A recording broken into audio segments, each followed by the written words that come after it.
For us, marriage is choice, love, partnership. For medieval noblewomen captured in war, it was something else entirely. Systematic destruction, biological weapon, a tool of conquest so brutal that 8 centuries of romanticized history have buried the truth beneath tales of chivalry and courtly love. Forget everything you think you know about medieval warfare. Forget the gleaming armor and heroic sieges. Behind the chronicles written by monks lies a darker truth, a machine of political control so calculated that the daughters of defeated kings were not prisoners of war, they were instruments of dynastic annihilation. And the central mechanism of that machine was absolute control over their bodies, their bloodlines, their reproductive capacity. The rope burns where it circles her wrists. Lady Eleanor de Montfort is 26 years old. She can feel coarse hemp cutting into skin that has never known anything rougher than silk. December wind howls through gaps in wooden walls. Outside, snow falls on frozen ground. Inside this holding structure, at the edge of a Norman military camp, she can hear her 2 younger sisters, Margaret, 19, Catherine, 18, making sounds that are not quite screams. Not yet. But the high breathing of pure terror that comes before screaming. 9 days ago, she was a princess, eldest daughter of Baron William de Montfort of the Welsh Marches, educated in Latin and French, trained in estate management, betrothed to a count whose alliance would have secured borderlands against Norman expansion. She was her father's diplomatic weapon, cornerstone of alliances, stretching from Welsh mountains to Scottish borders, future countess whose children would have united powerful Marcher families. Now she kneels in straw, mixed with horse dung, court dress torn and mud-stained, hair matted with dried blood from a wound no one has treated. Norman soldiers move with casual efficiency around her, checking bonds, positioning equipment, preparing implements she recognizes from whispered warnings shared among noblewomen whose fathers resisted Norman conquest. This is not romance. This is not chivalry. This is the machinery of medieval conquest laid bare. And Eleanor de Montfort is about to discover that for daughters of defeated kings, death would have been mercy. Through wooden slats, Eleanor sees into adjacent holding areas, Margaret bound to a support beam, arms pulled behind, forcing her spine to arch. Face streaked with tears she cannot wipe away. Winter cloak removed, leaving her shivering in linen undergown. Beyond Margaret's stall, Catherine trembles so violently, Eleanor can see the motion from 30 feet distant. Eyes wide with incomprehension, the eyes of someone whose sheltered castle life never prepared her for what men become during wartime. And in each holding area, what the Normans have prepared.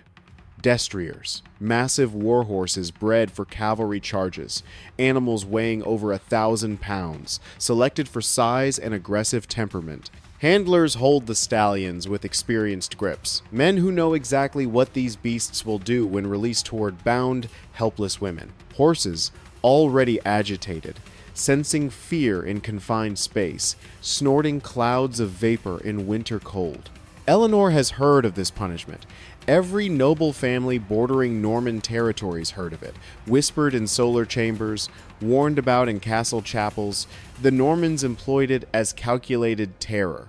Sometimes, public spectacle performed before armies demonstrating consequences of resistance.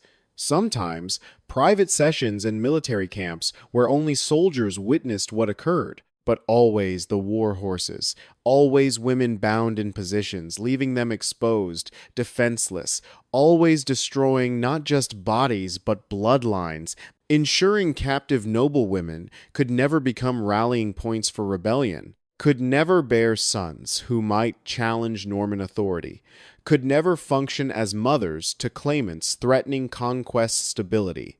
Her sisters are to be subjected to this. Margaret and Catherine, who committed no crime except being born to a baron who dared challenge Norman expansion into Welsh borderlands, who built a coalition of Marcher lords, threatening Norman control of wool trade routes connecting England to Flemish markets. who won 3 skirmishes before the 4th battle destroyed his forces and delivered his daughters into hands of Lord Robert Fitzwilliam. This was not random cruelty. This was systematic. This was policy. This was how medieval Europe actually worked when the chroniclers weren't watching. Fitzwilliam. Eleanor memorizes the name, adds it to her mental ledger names of officers, hierarchy of command, patterns of authority, weaknesses in guard rotations, gaps in wooden palisade walls. Information is her only weapon. She gathers it with desperation of someone understanding that knowledge might be the sole barrier between her sisters and methodically prepared fate. A man enters. Gust of December wind makes torches flicker. Perhaps 50 years old.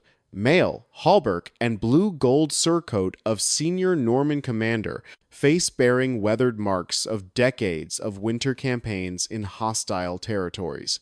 Eyes moving over the scene with practiced assessment of someone inspecting equipment rather than witnessing preparation for atrocity. No cruelty in his expression. No sadistic anticipation. Only cold professionalism of military administrator ensuring procedures are followed correctly. Lord Robert Fitzwilliam. Baron of Norman territories bordering Wales. Eleanor recognizes him from surrender ceremony 3 days ago. The moment when her father knelt in chains in snow and was informed of fates his daughters would suffer as recompense for resistance. Fitzwilliam delivered the sentence in perfect Norman French, voice carrying no emotion, reading from legal document rather than condemning 3 young women to systematic destruction. The youngest first, Fitzwilliam says to the officer beside him, words cutting through winter air like a blade. 18 is old enough to serve the purpose. Her screams will help motivate the others to cooperate during interrogation. Catherine.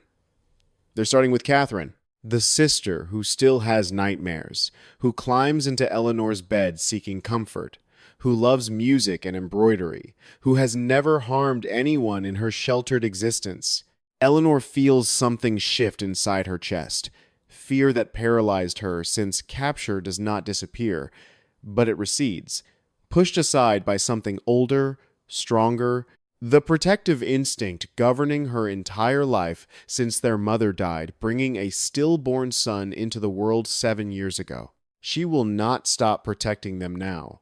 Not when the enemy is a professional army and the battlefield is a frozen holding pen where she possesses no weapons except her mind. She taught Margaret to read when tutors dismissed her as too willful, held Catherine through nightmares when their mother's death left a hole no nurse could fill, been their shield against court intrigue, against their father's political calculations treating daughters as trade goods, against 1,000 small cruelties that noble life inflicted on girls whose primary value was marriageability and alliances their bodies could secure. She will not stop now. Not even when the enemy is a professional army. Not even when the battlefield is a frozen holding pen.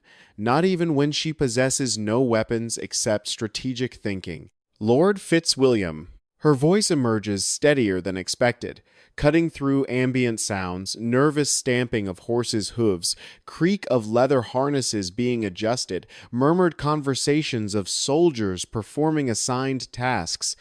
Volume and clarity of her Norman French draws immediate attention from soldiers who had been ignoring her existence, treating her as merely another component in apparatus being assembled. Fitzwilliam turns, expression shifting from administrative dismissal to slight curiosity. Captive noblewomen do not typically address captors directly, certainly not prisoners about to witness their family's systematic destruction as punishment for their father's political choices.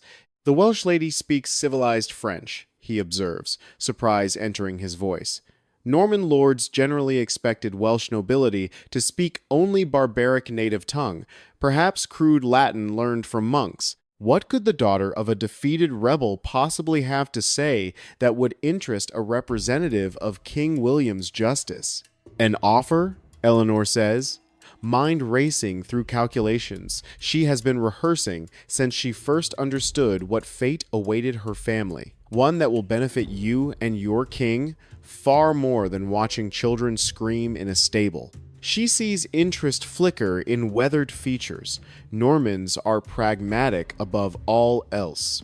Even their cruelty serves calculated purposes: intimidation to prevent future rebellion, entertainment to satisfy soldiers who endured brutal winter campaign through hostile Welsh territory, demonstration of power to break spirit of conquered populations. If she can offer something of demonstrably greater value, she might redirect the violence, take upon herself what was meant for her sisters. This is not heroism.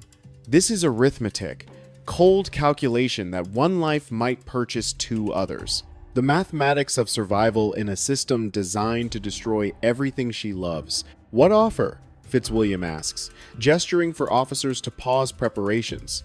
Handlers hold nervous horses steady, waiting. Margaret's sobbing becomes only sound in sudden silence. Eleanor takes a breath, forces her voice steady, despite terror coiling in her stomach like a living serpent. Take me instead. All of it. Whatever you plan for them, all three portions of punishment concentrated on one body. I am older, stronger, more experienced. I will last longer. The spectacle will be greater for your men's morale, and you will gain intelligence worth far more than temporary entertainment. Fitzwilliam studies her. Calculation of a merchant weighing goods in market, assessing value and potential profit. Your sisters are younger, he says slowly, more appealing to certain tastes among soldiers who have been campaigning in this frozen wasteland for 4 months. 3 victims provide more entertainment value than one. 3 separate demonstrations spread across 3 days maintain discipline and morale longer than a single session, however prolonged. Why would I accept an offer giving me quantitatively less of what my men have earned through hard service? Because I have information your king desperately needs.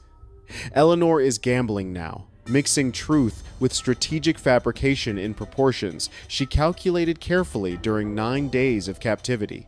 Locations of treasure my father hid before the final battle.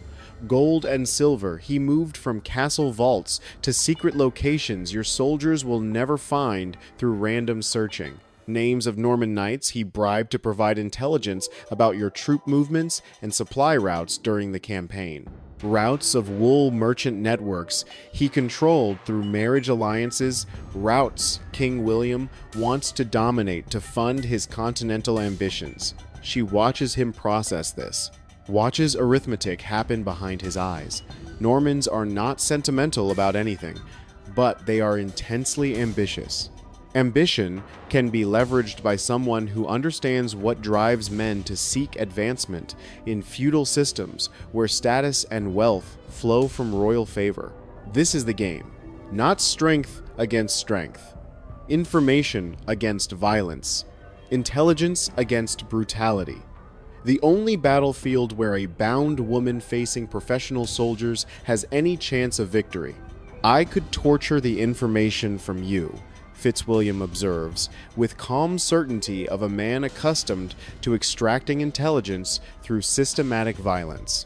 You could try. Eleanor meets his gaze directly in breach of protocol that would normally earn a noblewoman a beating for insolence. But I was raised in a Welsh marcher household where poison was common political tool and assassination was routine conversation at every feast.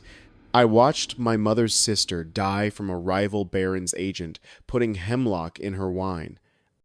If he is one who delivers it to Lord Fitzwilliam, in ways making Commander look competent to royal administrators. If she can bind Geoffrey's interests to her sister's survival, if she can make him understand that keeping her alive and cooperative serves his advancement better than allowing Fitzwilliam to proceed with delayed punishment destroying her value, she will have created protector whose motives are not kindness or compassion, but calculated self-interest, far more reliable than any altruistic impulse in brutal environment of medieval military culture. It is beginning of strategy, built on understanding what drives men in systems where survival depends on reading power dynamics correctly. It is beginning of hope, fragile and uncertain but real. The possibility that intelligence and strategic thinking might achieve what physical strength and martial prowess cannot. Subscribe to Medieval Survival Skills to understand systematic patterns of violence against noble women that operated across medieval Europe. Patterns you must recognize to survive when power operates without accountability. Because Eleanor's story is not unique. It is the story of thousands of women whose names were never recorded, whose fates were deliberately obscured, whose survival strategies were buried beneath 8 centuries of romantic lies about chivalry and courtly love. This is how the system actually worked. This is the machinery of medieval conquest. This is what happened to daughters of defeated kings. And this is why understanding history's brutal truths matters more than comfortable fairy tales.